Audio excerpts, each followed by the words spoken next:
Columbus, Ohio. What's your best memories of growing up in Columbus, Ohio? Best memories growing up in Columbus, Ohio, just being a kid. You know what I mean? Just being a kid and doing what young boys like to do. Right. Playing football, of course, that went kind of fast once I got hit for the first time. I remember telling my stepdad at the time, like, yo, I'm going to defense. I think I'm about to move to DB. Right. I think that I want to do the hitting. I don't want to get hit no more. So just things like that. Just, you know, places that I used to hang out. You know, United East Skating Rink was like the thing growing up. Me and my boys used to go to the skating rink, get dropped off all the time, and you know that's where all the little girls would be at, and we'll think we doing something up there. But it's just a peaceful place for me when I think about Columbus and growing up there, being raised there for the time that I was there before I came to Atlanta. Right. But Columbus is my heart, it's my soul, it's my everything. You get back much? Do I go back? Yeah. Do you get back? Oh much? yeah. Like I just left. We was just in Cleveland, which was crazy, and how everything is aligned because it was my birthday. Wow. So it was kind of emotional. Returning home, sold out crowd, birthday. Brought out some legends. I brought out Bone Thugs. You know, of course they're from Cleveland. Right. Had a chance to bring them out, and Jermaine came out. Jermaine Dupri, JD came out. Yeah. Surprised me. Did a little speech live on stage. I got kind of teary-eyed and start crying. So the people of Ohio, they know how much Ohio means to me, not just Columbus in particular, but just the whole entire state, period. But when you were growing up in Columbus, Ohio, what did you want to be?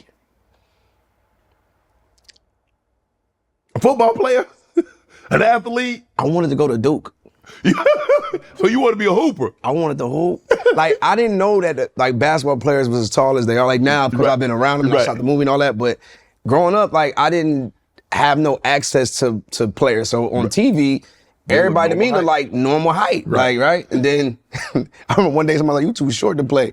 I'm like, what you mean? And I finally I'm like, oh damn, yeah, this ain't gonna work. Everybody's 6 feet and up, like it ain't gonna work. But that was my first thing, was to go to Duke. And then I said, if that wasn't gonna work out, Jerry Maguire is like one of my favorite movies. I said, if I can't play the game, then I'd rather have some type of, arm in it, which would be a sports agent. So once I saw Jerry Maguire, I was like, wow, this is a thing that I could do where I could still be around sports, but I don't necessarily have to get hit. I don't have to worry about breaking a limb or nothing like that, but I could still be in the game. Be close to it. Then that would be it. Right. So what was the dynamic of your family? So you have siblings, you mentioned your stepdad, your mom. So was your real dad, did you know who he was? Was he around? Yeah, Pops, definitely know my Pops. Me and my father, we had kind of like I wouldn't even say a weird relationship. My father, indulged in the alcohol lane. Okay. You know what I mean? Was an alcoholic, like I said. I'm proud to say was too, because he changed his life. Wow, that's awesome. Over, like completely a whole different person, where now we're able to catch up, go have lunch. He's able to reach out to me now. So I always wanted the best for my father. And I think growing up without him, you always want that father figure, that person to be there. I mean, I've had him, but it's nothing like your own blood. And I wanted that with him. But growing up, really, it was just me and moms. My moms did get married at one point. That was cool. And, but even before that, it's always been me and moms. And now it's me and mom. So it's me and mom Dukes and the wheels fall off. Right. You know what? Let's talk about this. And I just want to move past this. You're from Columbus, Ohio. There's another famous person from Columbus, Ohio, who's an all-pro football player, played with the Pittsburgh Steelers, went to the Jets. I think he finished his career with Kansas City. Yep. And I don't really know how it started, by well, maybe you can add some context to this. I think you said like, okay, I'm the most famous person, or I said I'm the biggest. You're the biggest from Columbus, Ohio. Okay. Biggest. That's how I feel. I mean, I'm supposed to feel like that. I think anybody with some type of success, especially coming from a small city like that. I mean, we got a lot of legends. James Buster Douglas, God rest his soul. He's from Columbus, myself. It's a list of others. Even Lotto. Like, a lot of people don't know Lotto, Atlanta, but Lotto from Columbus. Okay. Like, that's where she was born, let me say that. But yeah, man, I mean, it's just... Did you expect to get any kind of backlash? Yeah, I knew it. Oh, you knew he was going to say something, or somebody was... I didn't know that Veon was going to say something. Okay. But I knew somebody was going to say something just because of the energy. Look, it all stemmed from the national championship game. Okay, the Buckeyes. Buckeyes is in Atlanta. Right. It's rare that I get Columbus and Atlanta together. Okay. And it's in Atlanta. We go to the Dome. I go to the suite. My boys, all my boys from Columbus, we all got they got the box. And so I'm looking, they're like, you got to have a drink. I'm like, y'all ain't got nothing over there I drink. They're like, we got tequila. I'm like, bro, I don't drink Patron. That's Patron. Right. I happened to take a couple shots. We won, and I got on live, and I thought I won. Yeah.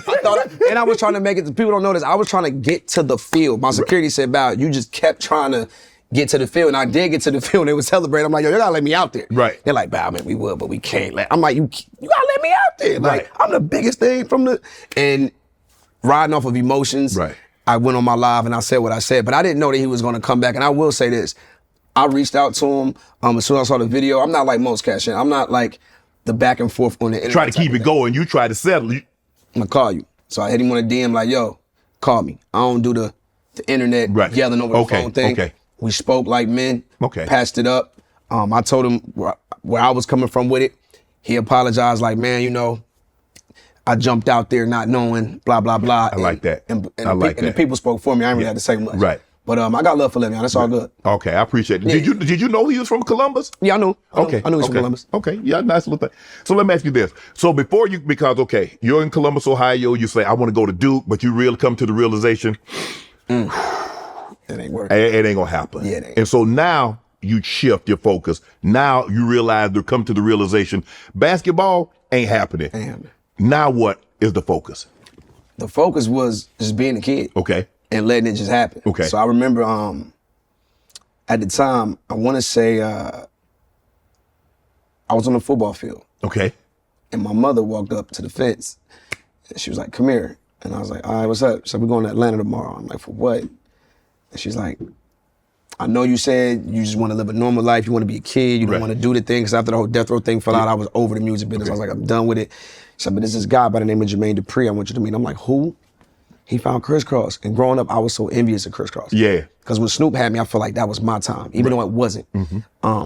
And I was like, I don't want to meet him. I don't want to go nowhere. I'm in full pads and gear. I'm like, I don't want to go. Yeah. I want to be right here. I'm about to get this pick, mom, and take it to the house. I want to be a kid. I don't want to do that. Man, my mama like, I don't want to hear nothing you got to say. We going. and sure enough, I never looked back. Right. Yep. So after you're playing sports and being a kid, so obviously your mom realized that you have a talent. So you're doing talent shows. Yeah. So are you in a group? No group. No group. Is you solo? It's me solo. Rapping, doing R&B. So what is your spiel? What are you doing? Believe it or not, it was comedy. My mom brought me that red, white, and yellow, blue Fisher Price microphone set, Yeah. little tape thing. Yes. I used to always mimic people. I used to always mimic stuff. So it went from that to my mom playing rap music around the house. I got a young mom, so from that, then it went to, okay, he want to be an entertainer. Yes. There's something in him. We just don't know what it is. Is it the comedian stuff? Is it the music? But the way I would hold a comb or a remote control resembling a microphone in my movements, I just knew how to imitate what I saw. Right. And then, you know, that one special night when Snoop and Dre and them came to Columbus, that was my chance and that was my night to really flex what I've been not really working on, but that I just possessed. Like it was just second nature to entertain and just have fun with it. Right. And then I think when mom saw that and saw me up on that stage in front of all them people, and then Snoop and Dre wanted to meet me, right, that's when it clicked for mama, like, okay, this is what this boy about to be a rapper. Right. I don't want you focused on nothing else. Rap. When you get out there, they're gonna take care of the school and all that. Right. This is who you are. Right. And I never look back. But you had originally before you became Bow Wow, you was Kid Gangster. Oh, how did you get did you give yourself that name or somebody gave you that name? Oh, somebody gave me that name.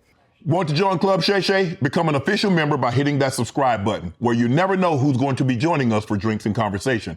Don't be late to the party because you know we like to do something before two something.